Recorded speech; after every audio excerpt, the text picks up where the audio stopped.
అందరికీ నమస్కారం. Welcome to my channel. ఈరోజు విద్యార్థి సంఘాలు, రాజకీయ సింహాలు ఇది మన శీర్షిక. అయితే మనం మన కవితలకు వెళ్ళే ముందు ఒక చిన్న రియల్ స్టోరీ చెప్పుకుందాం. ఇదేంటంటే ఒక ఆయన పేరు రవీందర్, ఒక ఆయన ప్రతాప్. వాళ్ళు 10th క్లాస్ అంటే హై స్కూల్లో ఉన్నప్పుడే మంచి ఫ్రెండ్స్. అన్ని రంగాల్లో కూడా మంచి ప్రతిభ కనబరిచేవారు. అట్లాగే లీడర్షిప్లో కూడా మంచి ప్రావీణ్యం ఉండేది.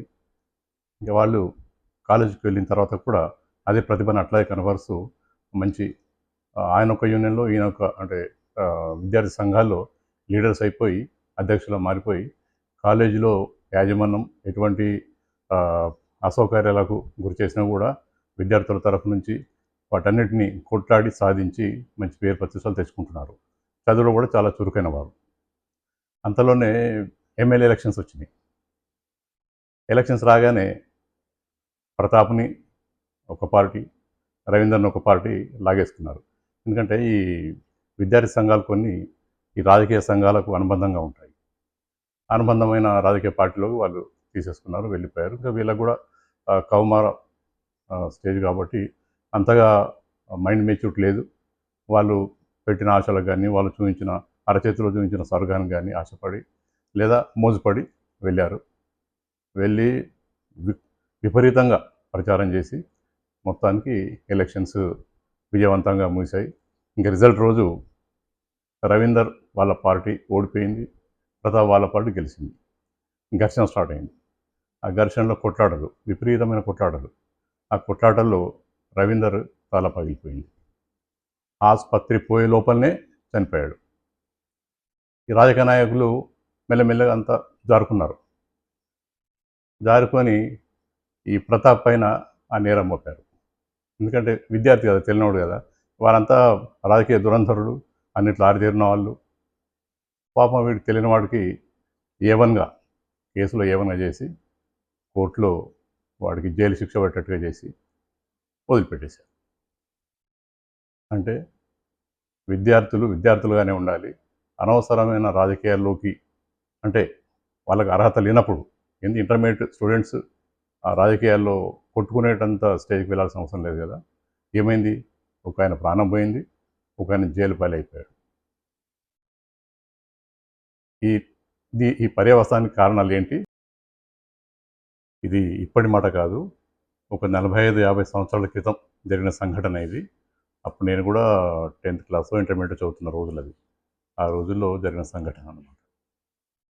కవితలోకి వెళ్దాం. కౌమారుల గురించి ఇంకో కవిత.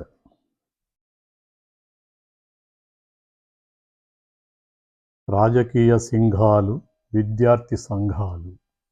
రాజకీయ సింఘాలు, విద్యార్థి సంఘాలు. మతోన్మాద శక్తులు, సంఘద్రోహ వక్తలు. మతోన్మాద శక్తులు, సంఘద్రోహ వక్తలు. రారమ్మని పిలుస్తారు, నడిదారిలో వదులుతారు. రారమ్మని పిలుస్తారు, నడిదారిలో వదులుతారు. అగమ్య గోచరం, గాడి తప్పిన కౌమారం. అమృతపుత్ర. అగమ్య గోచరం, గాడి తప్పిన కౌమారం. అమృతపుత్ర. దీని భావం ఏం రాశామంటే, ఇటువంటి తెలిసి తెలియని కౌమారులను కొందరు రాజకీయ నాయకులు, కొన్ని చెడ్డ విద్యార్థి సంఘాలు, మతోన్మాదులు, సంఘ ద్రోహులు ఆకర్షిస్తూ చేరదీస్తారు. తమ పని అయిపోగానే రోడ్డున పడిస్తారు లేదా జైల్లోకి నెట్టేస్తారు. ఇది దారి తప్పిన కౌమారం అవుతుంది. ఇంకో పద్యానికి వెళ్తే, కళాశాల చదువులన్న, వృత్తి విద్య కోర్సులన్న, వ్యతిరేక భావనలు, గతిమాలిన తిరుగుళ్ళు. కళాశాల చదువులన్న, వృత్తి విద్య కోర్సులన్న, వ్యతిరేక భావనలు, గతిమాలిన తిరుగుళ్ళు. నిర్లక్ష్యపు క్రీనీడలో, సోమరితన కౌగులిలో. నిర్లక్ష్యపు క్రీనీడలో, సోమరితన కౌగులిలో. కాలేజీ క్యాంటీనే తమ చిరునామా అమృతపుత్ర. కాలేజీ క్యాంటీనే తమ చిరునామా అమృతపుత్ర. దీని భావం, కొందరు సోమరితనంతో దద్దమ్మలుగా మారి కాలేజీకి వెళ్ళినా క్లాసుకు వెళ్ళరు. ఏ కోర్సు చదువుదామన్నా వ్యతిరేకిస్తారు. జంక్ ఫుడ్ తింటూ కాలేజీ క్యాంటీన్లోనే గడుపుతారు. ఇక ఈ కౌమార దశలోని ఈ మధ్య కౌమార దశ ఎటువంటిదంటే వాళ్ళకు తెలియదు, పెద్దలు చెప్తే వినరు. కానీ కొన్ని విద్రోహ శక్తులకు ఆకర్షితులవుతారు. ఇది తెలిసి తెలియని వయసు కాబట్టి ఇటువంటి వాటికి తొందరగా ఆకర్షితులవుతారు. మంచికి వికర్షితులవుతారు, చెడుకు ఆకర్షితులవుతారు. ఇక రాజకీయ నాయకులకు, వివిధ పార్టీల రాజకీయ నాయకులకు కావాల్సింది ఏంది? ఇటువంటి తెలిసి తెలియని కౌమారుల్ని చేరదీసి వాళ్ళకు జంక్ ఫుడ్, కూల్ డ్రింక్స్ అటువంటివి అందజేస్తూ వాళ్ళ మనసులు దోచుకొని వాళ్ళ ప్రచారానికి వాడుకుంటారు. ఆ ప్రచారానికి వాడుకొని రోడ్లపైన నృత్యాలు చేయించడము, వాళ్ళ స్లోగన్స్ ఇప్పించడము, ఇంకా వాళ్ళ చదువులన్నీ పక్కన పడవేయించడము, ఇటువంటి పనులు చేయిస్తూ ఉంటారు. ఇంకా కొన్ని విద్యార్థి సంఘాలు ఉంటాయి. అంటే కొన్ని సంఘాలు విద్యార్థుల మేలు కోరి ఉంటాయి. ఇంకా కొన్ని ఆ సంఘంలో పనిచేసే నాయకుల మేలు కోసమే ఉంటాయి. అటువంటి సంఘాలు కూడా వీళ్ళని ఆకర్షించి వీళ్ళ భవిష్యత్తును పాడు చేయాలని చూస్తుంటారు.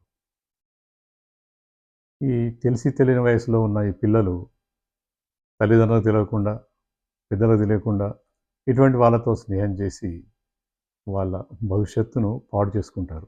వాళ్ళు ఏ విధంగా వాడుకుంటారంటే వీళ్ళను ఈ సంఘ విద్రోహ శక్తులు, ఈ గొప్పగా మాట్లాడే వక్తలు వీళ్ళని చేరదీసి వీళ్ళకు అరచేతిలో స్వర్గం చూపిస్తూ వాళ్ళ పని అయిపోగానే రోడ్డున పడేస్తారు. పోరా బాబు, మీతో మీది, మాతో మాది, మాకు అధికారం వచ్చింది, ఇంకా మేము ఎంజాయ్ చేస్తాము, ఇంకా నువ్వు చదువుకోపో, ఇంకేమైనా వ్యాపారం చేసుకో, ఎటన్నా వెళ్ళిపో అంటారు. లేదు వీళ్ళు తిరగబడితే తీసుకెళ్ళి జైల్లో పడేస్తారు. ఇది కౌమార వయసులో అమాయకులైన పిల్లలు మోసపోయే విధానం. అందుకని ఈ కౌమారులు సుకుమారులు కాబట్టి చాలా జాగ్రత్తగా ఉండాల్సి ఉంటుంది.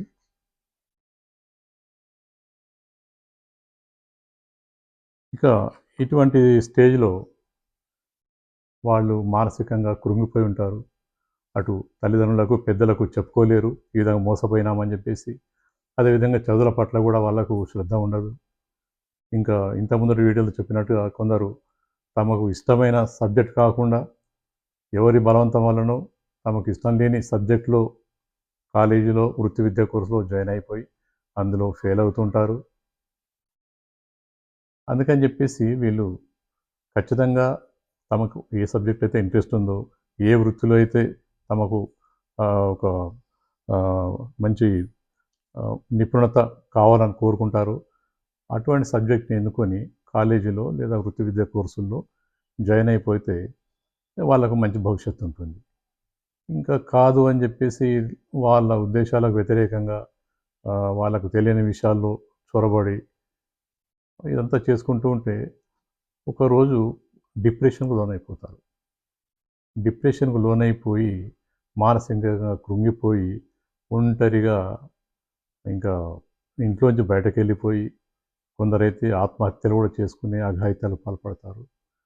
ఇంకొందరు ఇంట్లోంచి వెళ్ళిపోయి ఎక్కడో హోటల్లోనో ఏదో చిన్న చిన్న దాంట్లో నౌకర్లుగా జీతాలుగా ఉండి కూలి పనులు చేసుకుంటూ వాళ్ళ జీవితాన్ని గడుపుతూ ఉంటారు.